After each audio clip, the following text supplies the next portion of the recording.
vinculados a la Flaxo desde la casa, tiene estudios de posgrado en antropología y tal, trabaja actualmente en el IDEI y ha trabajado desde hace muchos años sobre el tema de las religiones y su ponencia hoy se llama Neopentecostalismo y familia y espacios religiosos.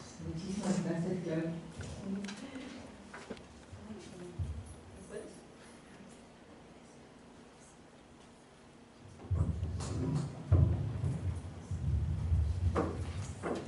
Muy buenos días a todos y todas,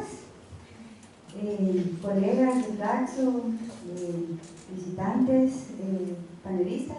Realmente para mí es un gran gusto estar aquí esta mañana compartiendo algunas ideas y algunas experiencias de investigación. Lo que voy a exponer ahora de manera breve es los resultados de la última investigación que hice estando aquí en la Flaxo, una investigación que se hizo en 2014-2015. Y realmente pues es un tema del que la facultad no se había ocupado anteriormente. Y celebro ahora pues que Simona esté trayendo a colación estas temáticas porque realmente están teniendo mucha trascendencia, no solo en Guatemala, a nivel latinoamericano, a nivel mundial.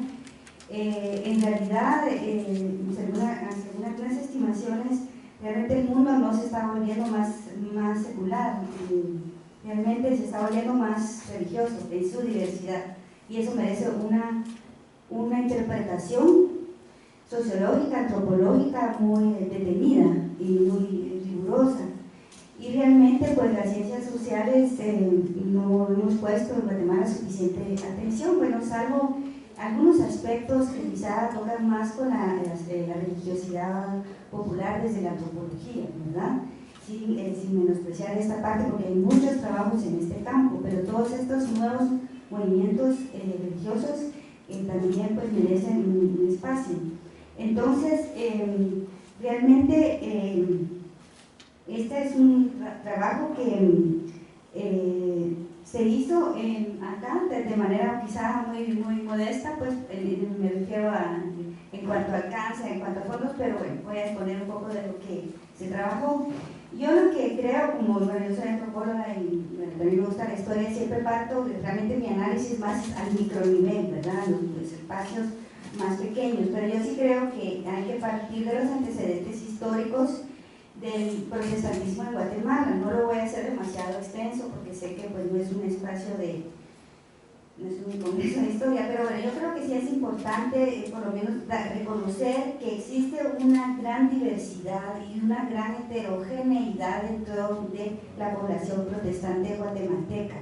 De manera muy coloquial, en el lenguaje cotidiano nosotros pues hablamos siempre católicos y evangélicos como que si fueran por supuesto, ¿verdad? Y los evangélicos engloban esa diversidad protestante, y no voy a entrar en las minucias teológicas de por qué no todos son evangélicos, pero bueno, dentro de la cotidianidad eso es lo que se utiliza un poco para nombrar a quienes no son católicos, ¿verdad?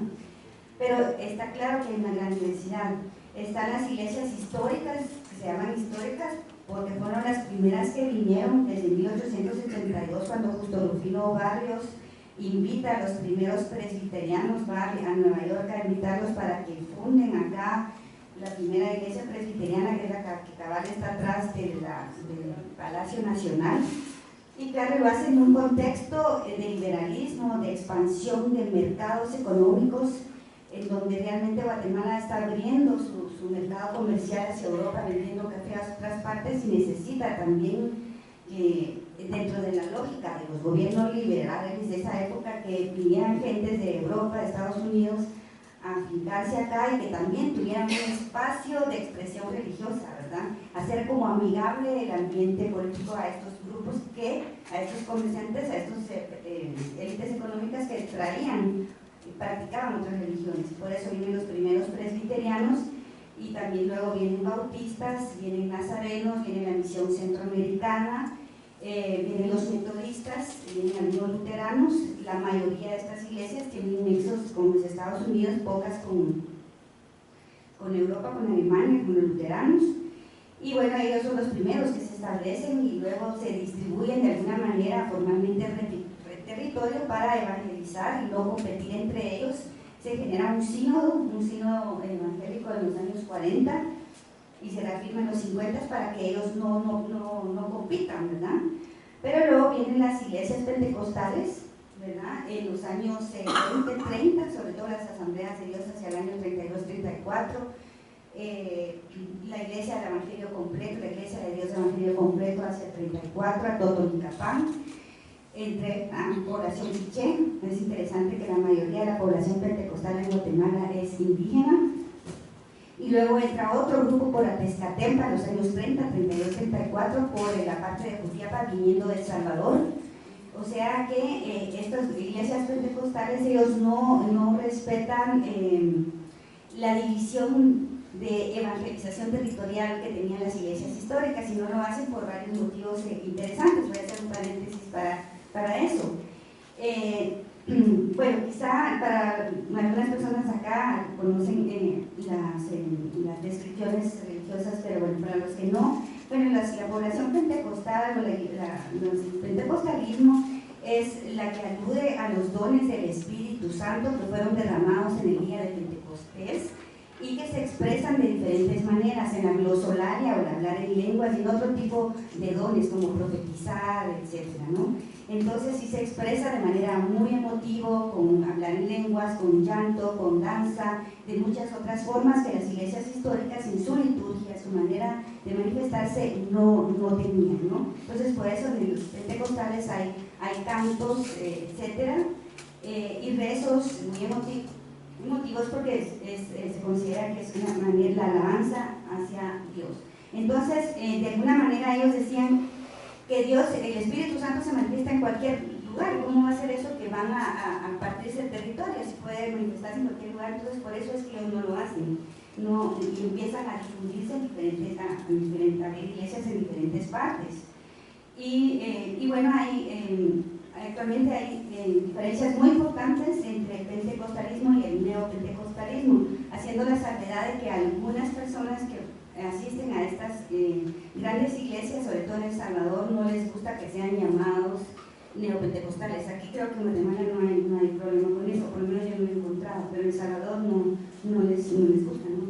Entonces, bueno, las similitudes es que, bueno, sí existe entre pentecostales y neopentecostales un cuerpo común de creencias, ¿no? Lo que cambia muchas veces es la liturgia, la manera en que se manifiesta. No voy a entrar en grandes diferencias teológicas porque yo no soy teóloga, pero bueno, también eso es parte de la complejidad de este tipo de investigaciones, de que por lo menos uno tiene que conocer mínimamente una base, porque si no definitivamente está perdido y no debe ser subestimado, ¿verdad? Pero claro que mi punto de vista es más sociológico y más antropológico, ¿verdad? Entonces, de alguna manera, la manera en que los pentecostales miran a las iglesias históricas lo miran como más fríos, como una liturgia de siglos es más fría. Y actualmente pues, lo que vemos es que estas iglesias iniciales se han estancado en cuanto a su crecimiento, en cuanto al número de miembros, no han crecido más desde hace un tiempo. Y lo que se ha visto es que hay un traslado sobre todo de jóvenes de estas iglesias históricas hacia las pentecostales, ¿verdad? Y eso preocupa mucho a las iglesias históricas y por supuesto a la iglesia católica. Perdón.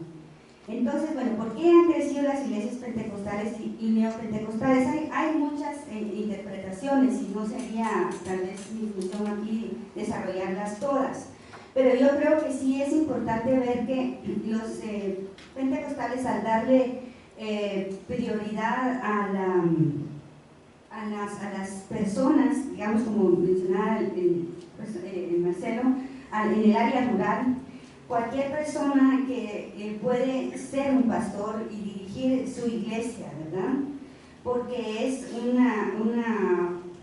derecho universal, o sea, que las personas tienen. Entonces, si nosotros recordamos de algunas prácticas del catolicismo, Es una iglesia católica y la misma iglesia lo reconoce, no es una hallazgo mío, es una iglesia jerárquica, ¿verdad? Es muy jerárquica, se necesitan 7, 9 años para llegar a ser sacerdote, y luego también ha habido también una liturgia bastante complicada. Recuérdense los que si algunos de sus abuelos les contaron o sus papás, sus mayores, que antes la misa era en latín y era de espaldas, ¿verdad?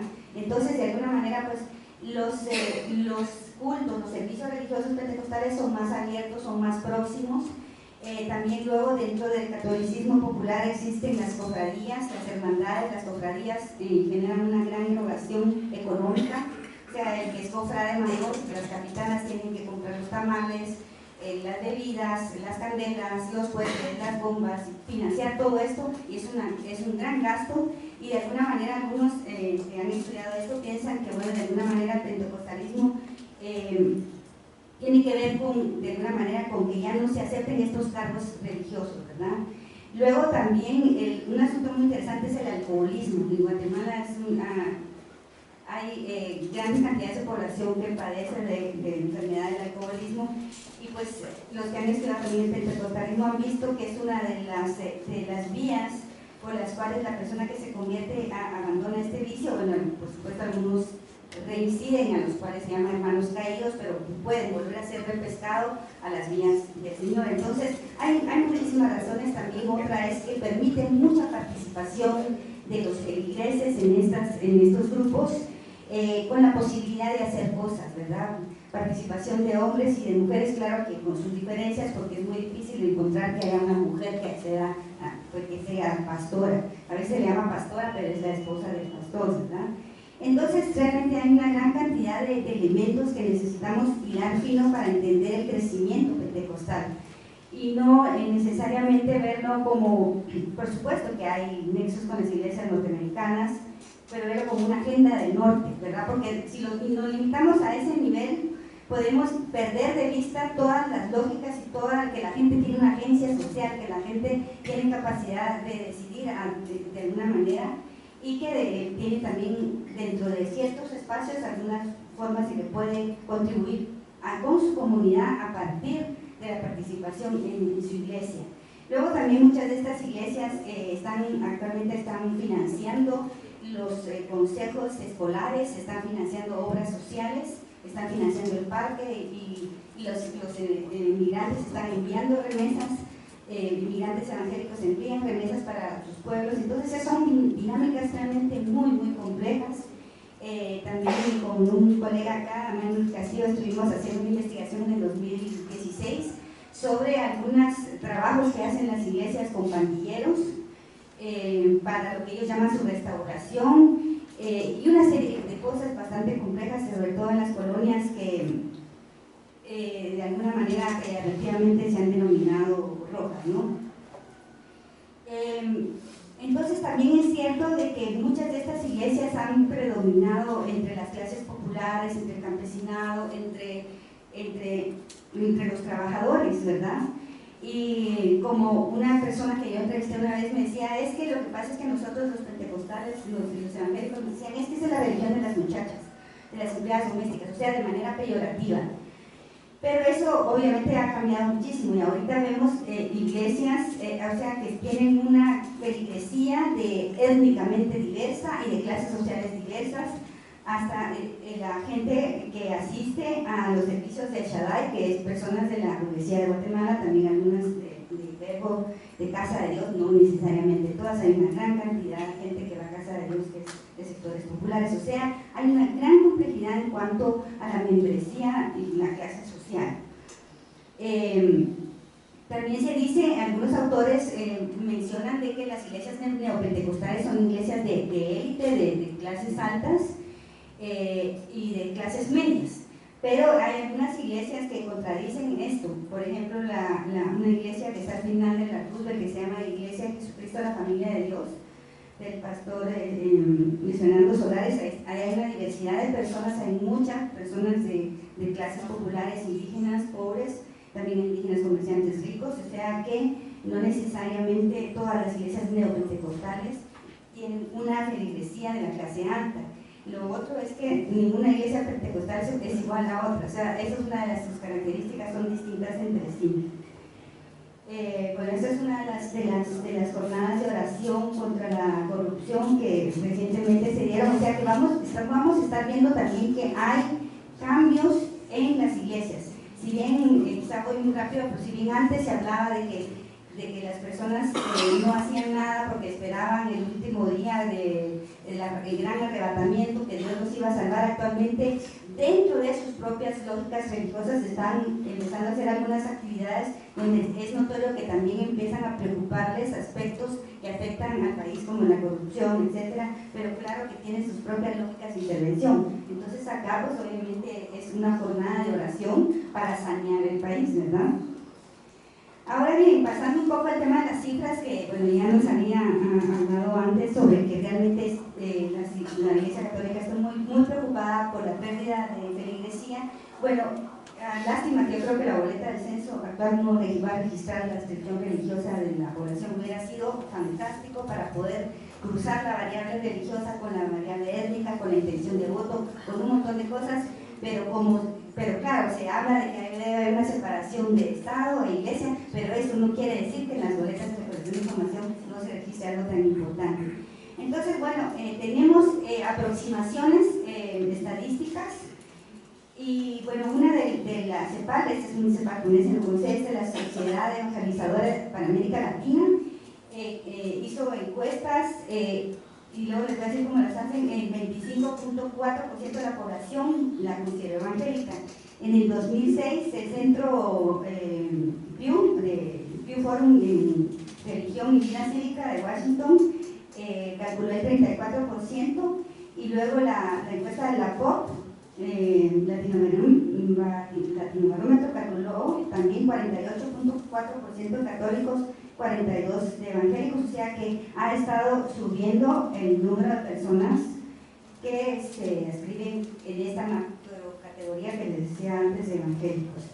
Entonces, lo que pasa es que muchas veces solo registran, digamos, preguntan a las iglesias a las denominaciones cuántas iglesias tienen en los departamentos y cuántas calculan que tienen en las aldeas, con cuántos miembros activos, y más o menos así lo hacen, o bien con encuestas representativas, ¿verdad? Como lo hizo CEPAL o como lo hizo la encuesta nacional de la juventud, la ENJU, ¿verdad? Que preguntó a los jóvenes sobre su adscripción religiosa.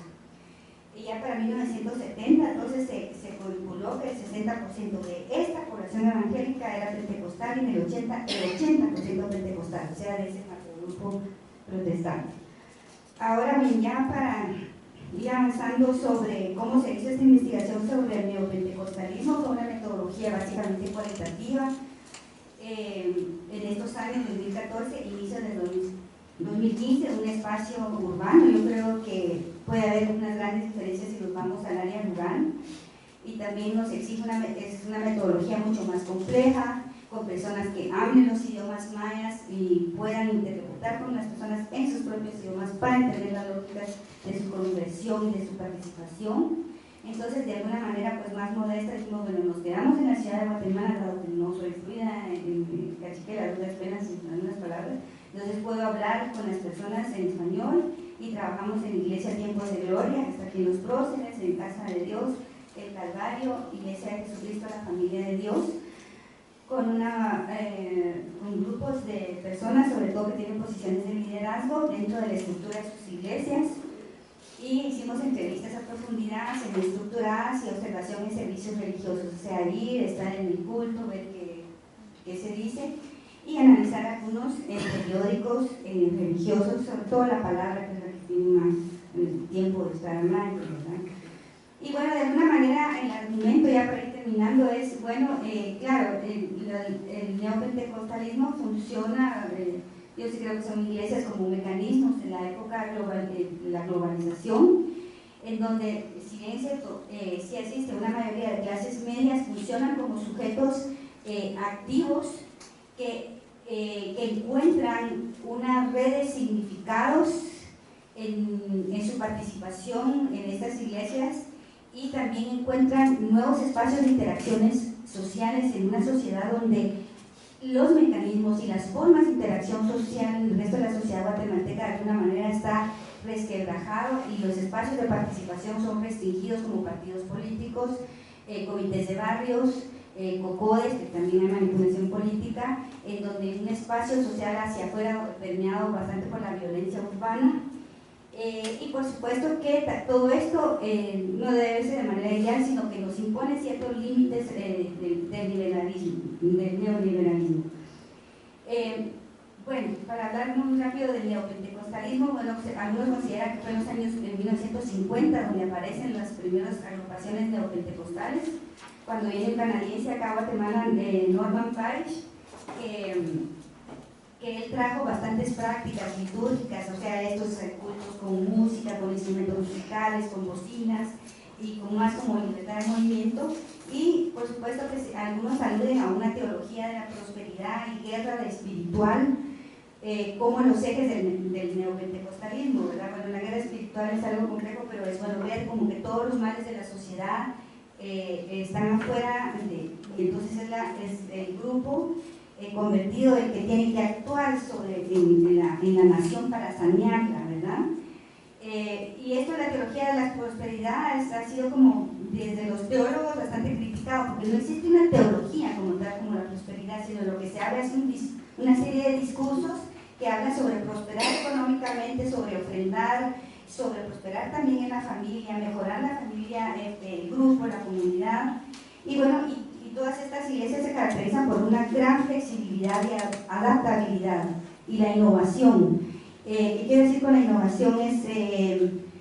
Están muy anuentes a que, por ejemplo, los ministerios de jóvenes, los jóvenes propongan qué es lo que se quiere hacer en el púlpito. Bueno, que si en la Biblia dice que venían camellos, bueno, hagamos camellos de fibra de vidrio, los ponemos enfrente, y si vamos a hacer representar dentro del mismo servicio religioso un pedacito de una obra de teatro para que sea agradable a los niños, bueno, aquí va el pedacito de la obra de teatro. He asistido a servicios en donde incluso meten un carro en el púlpito, o la danza, que se llama danza espiritual. O sea, hay una gran innovación y una gran aceptación de propuestas que vienen de los mismos participantes una vez, según el pastor y su consejo no sea ofensivo, no contradiga lo que está escrito en la palabra, etc. Entonces, existe también mucha modernidad, los medios de comunicación son claves. Cuando empieza la radio FM, las primeras iglesias de este tipo son las que se dan en FM. Antes una gran cantidad de iglesias pequeñas tenían en AM, FM, cable, televisión, y ahora YouTube, todos blogs, una gran cantidad de medios, las redes de apoyo. Esto genera mucho sentido de pertenencia y adquisición de habilidades. Bueno, la idea es que los dones del Espíritu Santo es hablar en lenguas, pero también tienes un don personal, un don de hacer esto, un don de tocar instrumentos musicales, entonces, de alguna manera, en estos espacios se genera la posibilidad de que tú explotes tus dones, que hagas electricidad, de que veas que tienes algo que hacer, que eres importante, ¿no? Entonces, a mí me pareció bien interesante en los trabajos de las entrevistas. Bueno, una de las personas que entrevisté era un cobrador de seguros. Y él me decía: mire, señor, que yo acá estoy cansadísimo, voy y vengo, cobro seguros, y tengo una ruta que ha sido diseñada por el agente de seguros. Pero sabe que yo en la iglesia lo decido. Él es el coordinador, tiene un nombre específico, del Ministerio de Jóvenes. Entonces él dice cuál va a ser la actividad, dónde se van a reunir, qué pasaje de la Biblia van a leer. O sea, le permite a la persona protagonismo dentro del espacio de las iglesias, y para mí eso es una cosa muy interesante. Luego yo creo que han crecido y se han hecho importantes porque se ponen a la familia en el centro del discurso y de las actividades y al trabajo, ¿verdad?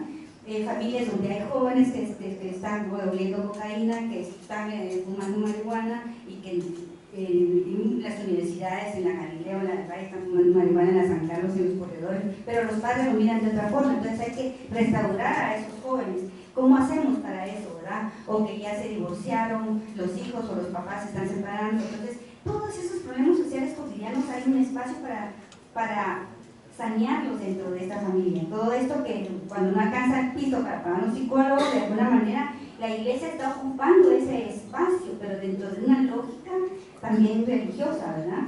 Y entonces hay como mucha participación intraeclesial y esto de fomentar las redes de confianza y luego la misma red de organización que realmente ya no quiero abusar del tiempo, pero sí es bastante compleja, las redes de células, cómo se generan y de dónde vienen las redes de células, esa idea de que el enfoque mutuo de atención es prácticamente mi argumento, ¿no? De que yo estoy obligado al empezar a asistir a estos grupos en cuidar a alguien. Yo cuido a Valda y Valda está obligada a vigilar al joven que está allá, llamarlo, cómo está, visitarlo, tiene un problema y así en cadena. Y ese enfoque mutuo de atención es muy efectivo, nos permite ser responsable, sentirme querido, sentirme cuidado y todas estas actividades que ellos lo que llaman la consolidación, ¿verdad? Y luego, pues ya para finalizar, que pues son iglesias que de alguna manera están más cercanas al mundo. ¿Qué quiero decir con eso? De que antes, mira, ¿qué es el mundo? El mundo claro, sí, son las fiestas, lo mundano, los vicios, pero no solo eso, sino son las instituciones sociales ajenas a lo eclesial.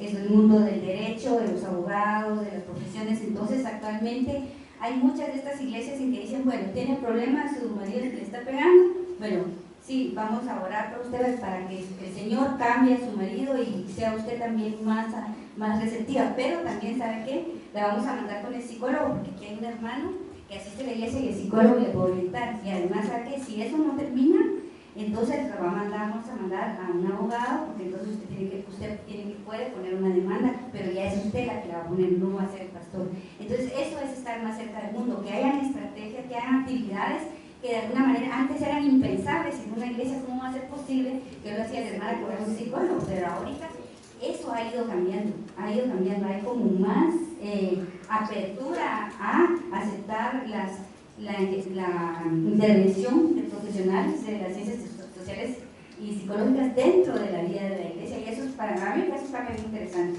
porque antes era más que todo limitado a la actividad puramente espiritual, y ahora hay como una implicación de iniciativas, de estrategias de intervención para los problemas de la persona, para los problemas de la familia. Entonces yo creo que en parte, mi teoría es por eso es que está siendo como muy exitoso y se está volviendo muy grande, y por eso vemos esas enormes iglesias en Brasil. Claro que en Guatemala no tienen todavía los nexos políticos tan evidentes como en Colombia, como en Brasil y como en Chile sobre todo, y en Argentina.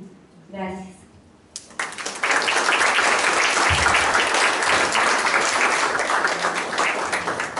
Perdón, doctor, no es pregunta. Solo podría volver a pasar la imagen donde aparece Norman Parish. Perdón. Es que creo que no tengo la imagen con Norman Parish. Bueno, tengo otras imágenes. Solo la de donde me da mucho la atención y hace medio tiempo.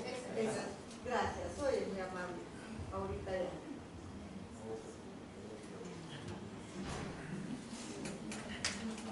Pero ahora que dice de imágenes, tal vez les enseño donde están los presidentes con Jorge López. Están todos los presidentes desde la época de Berger, todos han pasado por fraternidad antes o después de ir a la catedral, pero eso marca simbólicamente una cosa muy interesante. Ahí está Colón, y ahí está Otto Pérez Molina, y bueno, esta es una de las ideas de la guerra espiritual, salvar a Guatemala, ¿verdad? Tomando nuestra nación a través de la oración transformacional. Bueno, ya no quiero quitar el tiempo. Gracias. Muchísimas gracias, Claudia. Yo creo que, digamos, haber investigado ese tema ya desde hace muchos años, se nota que nos aporta un montón de cosas que lamentablemente no nos da tiempo.